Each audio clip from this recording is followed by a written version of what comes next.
This is the Breeders' Cup Classic Monster Podcast presented by Spendthrift Farm, home of the 6-time reigning champion General Sire Into Mischief.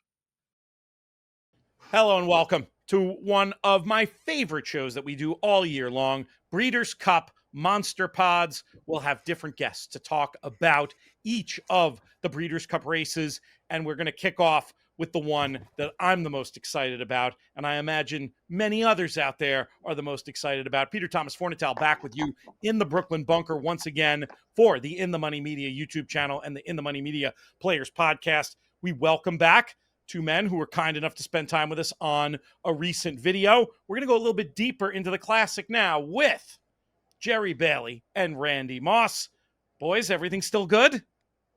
Wait, Jerry is here. Here's Jerry. Okay. If you're watching on YouTube, you can see Randy's exercise in pointing.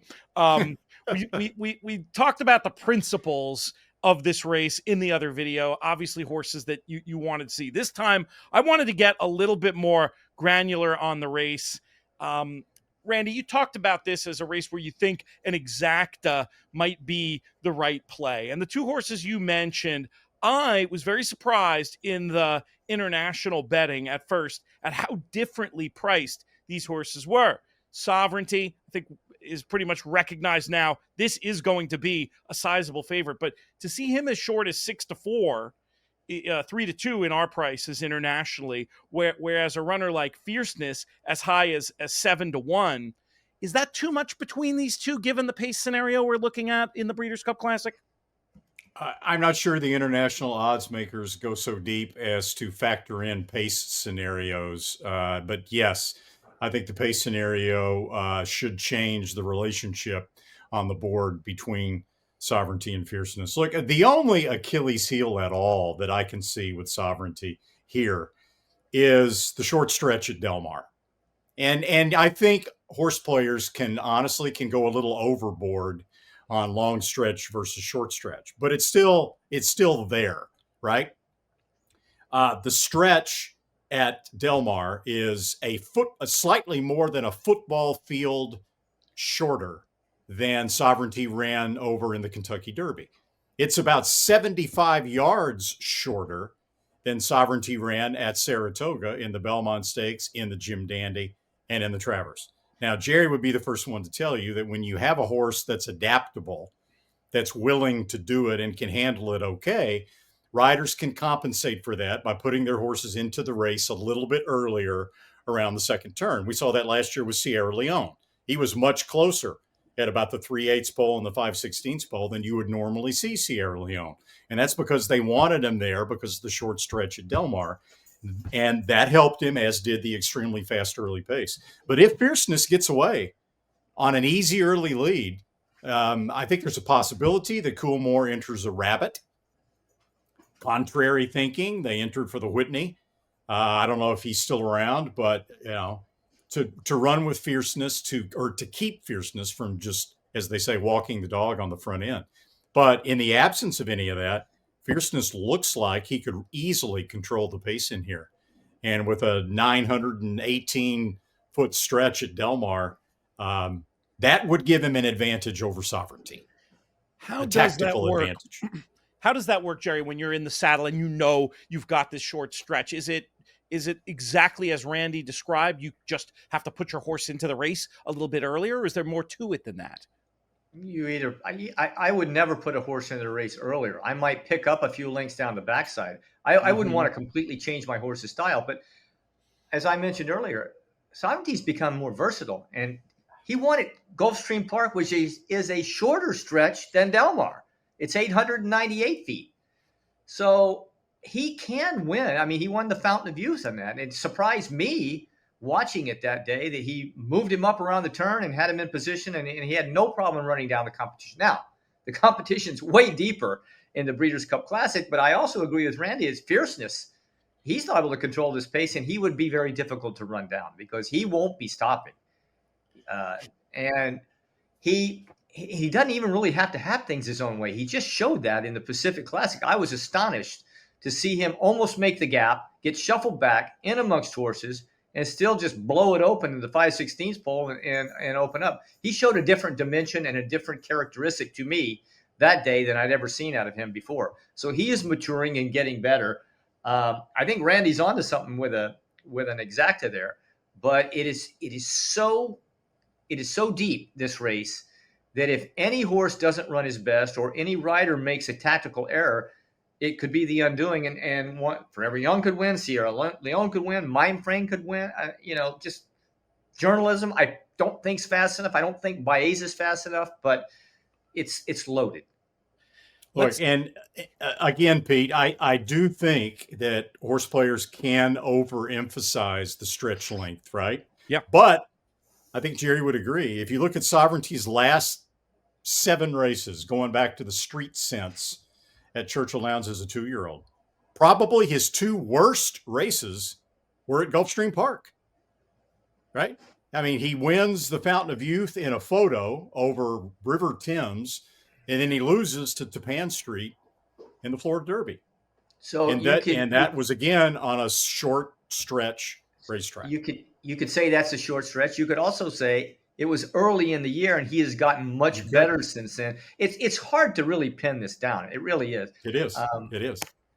There's also the point, Jerry, you made about nobody being better than Bill Mott with a target. And those races were on the way to target, as opposed to this certainly being, one of the prime targets of the entire season. Are we giving short shrift to Sierra Leone? He's getting plenty of respect in the market everywhere internationally. He is bet to being a shorter price than Fierceness is. He's the defending champion. He's got elite late pace, especially with the evolution of Sovereignty, showing a little bit more early speed, quickening like a miler. Gosh, if he is the one who ends up engaging early with a horse like Fierceness, could it not set up perfectly again for the late speed of Sierra Leone? How do you assess his chances, Jerry? Well, he won't have as good a chance as he did last year because the pace will not be 44 for the first half mile. It just won't. There was so many horses capable of pressing the pace last year, and I just don't see it this year. But having said that, the Whitney was a pretty good race. It was a 47 half. He positioned himself a little closer and made an earlier run rather. And he was able to get up at 1 1/8 with a half in 47. I think you're looking at about 47, maybe 46 and change for the first half mile in the Breeders' Cup Classic this year. So could he do it? Of course he could do it, but he won't get the setup he had last year. No, the only reason he won last year, Pete, was that suicidal pace. That's the only reason he beat Fierceness. Fierceness was the best horse in last year's Breeders' Cup Classic, and honestly, Forever Young was probably the second best horse, although that's much more debatable.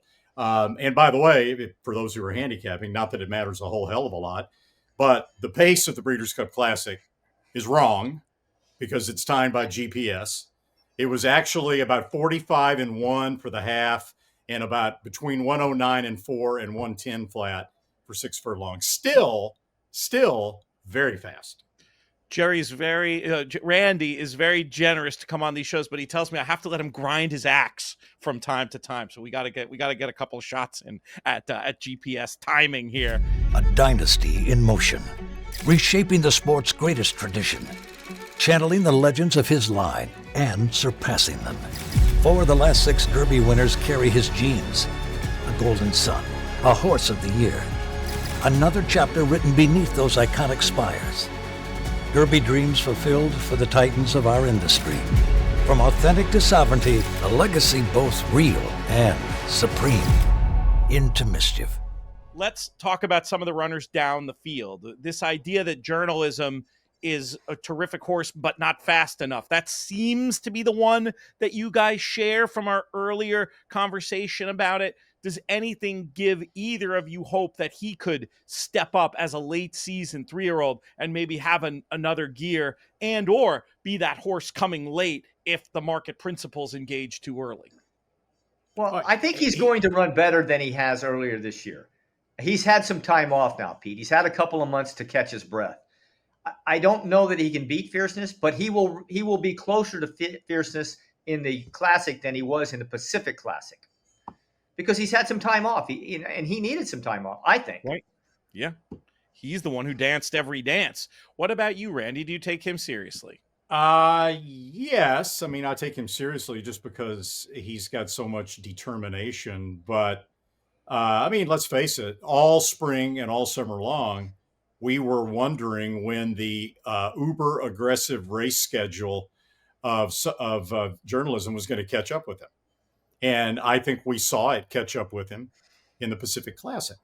I mean, he was beaten, what, 3.25 lengths by Fierceness. That probably should have been about 5.5 lengths because Fierceness did not have a good trip in that race and won anyway.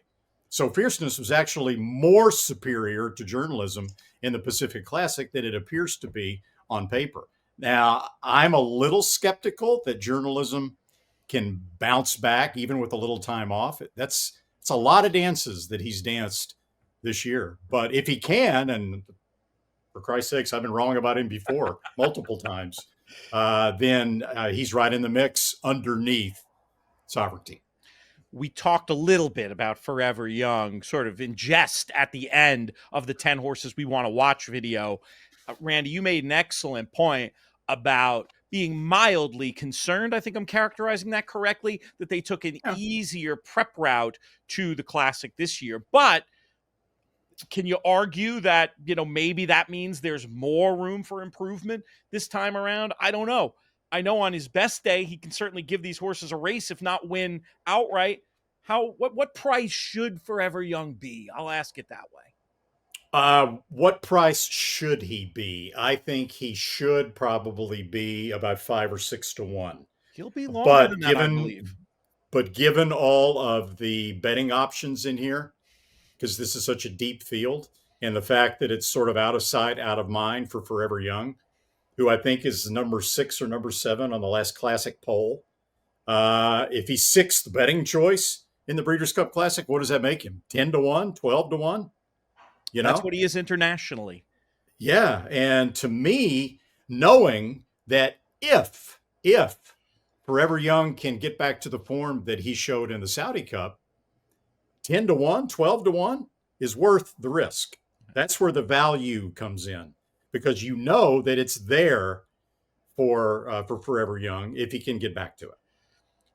Jerry, are you convinced that Forever Young can be a player in this year's Classic? I think he's a player. I wouldn't put him ahead of Sovereignty or Fierceness. I think his chances depend on how he's ridden. He was way too close to a hot pace last year. And actually, even though he was kind of a staggering third, I thought he did really well to hang on for that, given the fact that he was asked to stay close to such a hot pace.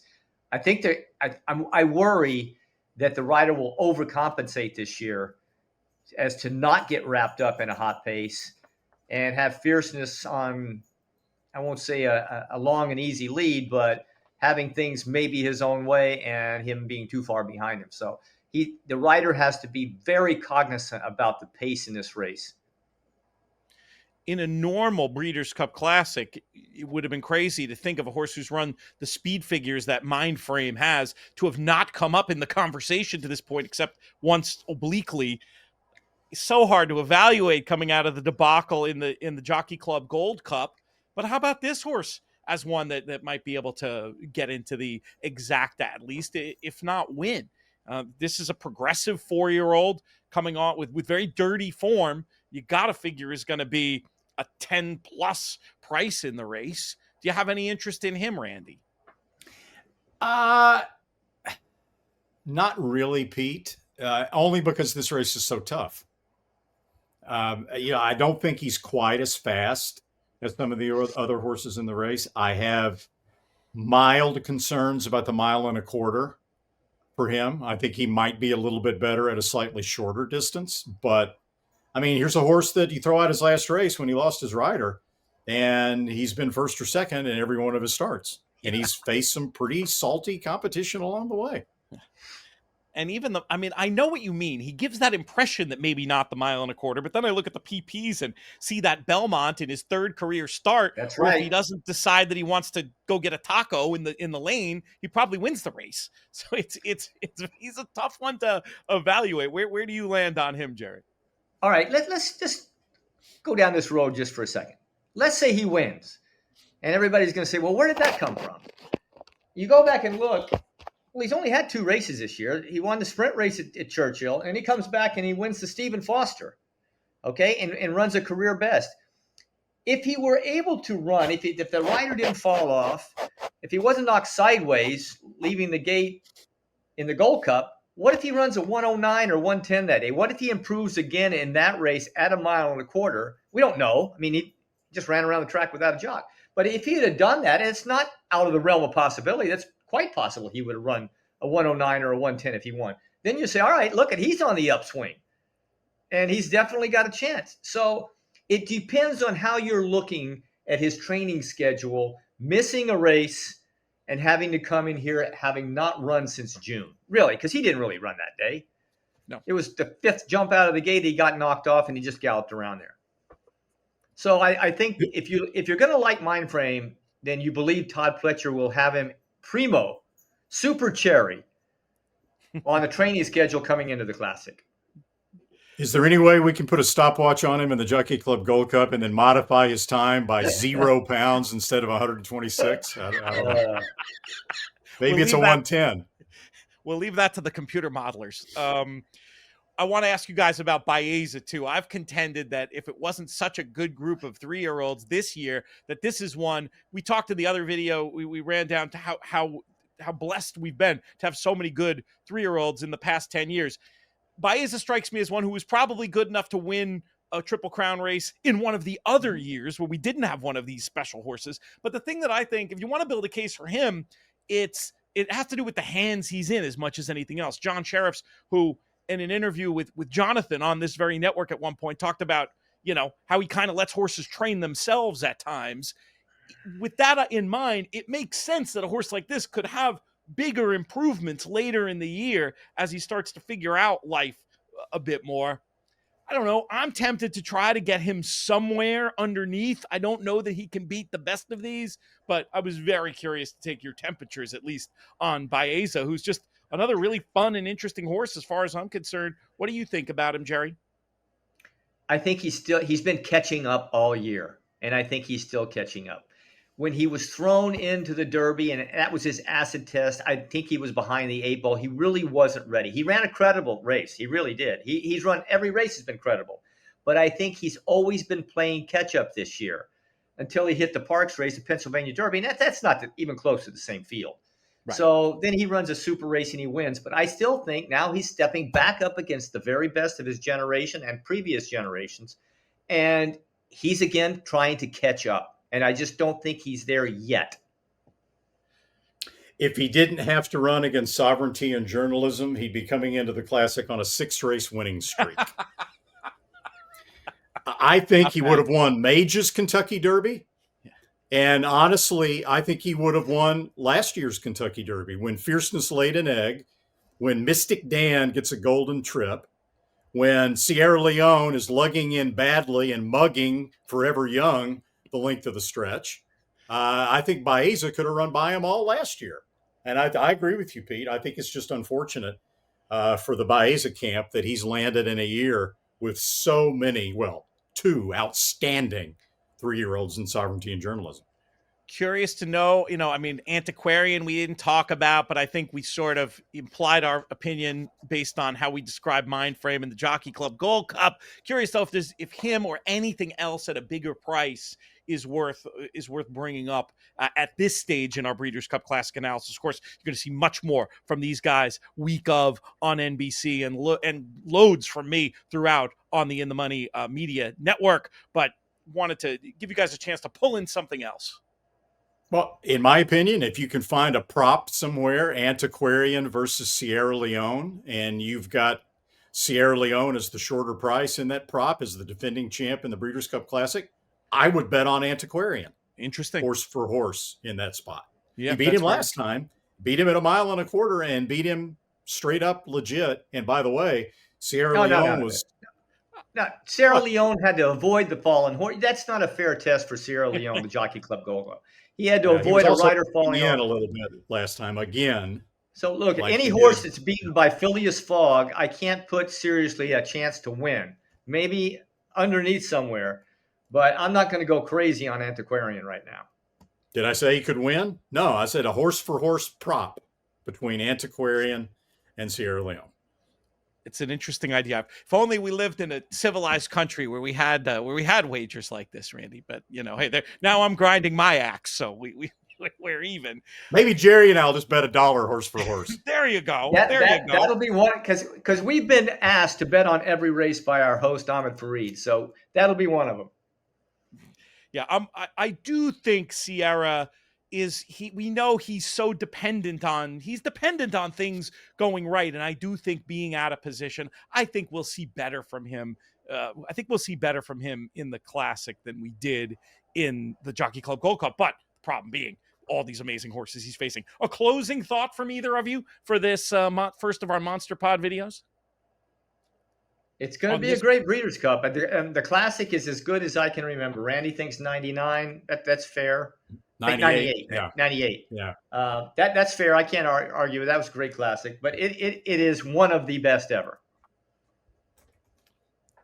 Great stuff, guys. Really appreciate you coming on. We'll touch base week of, schedules pending. Always great to get a chance to see you in the trailer out there at Del Mar or wherever the Breeders' Cup is. We're going to be sure to catch you and all the great coverage over at NBC. Let us know in the comments who your pick is for the Breeders' Cup Classic, and make sure you subscribe to the In the Money Media YouTube channel while you're there. Can't tell you enough how much I appreciate you guys coming on here. Great stuff as ever. Pete, 2 10-minute segments at 44 minutes and 56 seconds. Let's let it go 3 more seconds and we'll hit 45 even. Do I hear 46?